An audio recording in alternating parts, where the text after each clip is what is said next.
Zainab! Yare mun ni. Daga ta! Me sa wannan dan sanda yake wata nan? Ina anko take? Wace ankon kuma? Wace ankon yalla bai? Wace ka sace min daga cikin amana ta? Wannan fim ɗin ba za ka same shi akan YouTube ba, za ka iya kallon sa ne kawai akan wannan application ɗin na Arewa Nishaɗi. Idan kana so ka download ɗin application ɗin, ka shiga zuwa adireshin da na ajiye a ƙasan wannan bidiyon, za ka ga an sa adireshi, sai ka danna. Bayan ka danna zai kawo ka zuwa wannan shafin, sai ka danna downloading. Bayan yin downloading sai ka installing ɗin shi. In ka installing ɗin shi za ka ga ya sauka akan wayarka, gashi nan. Idan ka shigo kan application ɗin za ka gan shi a peji na farko. Idan kuma baka gan shi ba, sai ka shigo zuwa menu na application ɗin, ka tafi zuwa Indian Hausa.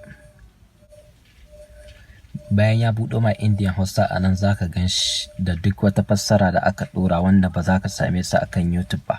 Mutane da yawa suna yin ƙorafi cewa ba sa samun sababbin fina-finai fassarar Hausa, sabida matsalar idan aka ɗora akan YouTube, wata ƙasar sun yadda a kalli fim ɗin, mai fim ɗin ya yadda a kalle shi a wasu ƙasashen, wanda kai kuma ƙasar da kake ciki ba a yadda a gan shi ba. Wani kuma fim ɗin ba ma a yadda a gan shi ba kwata-kwata akan kowace ƙasa akan YouTube.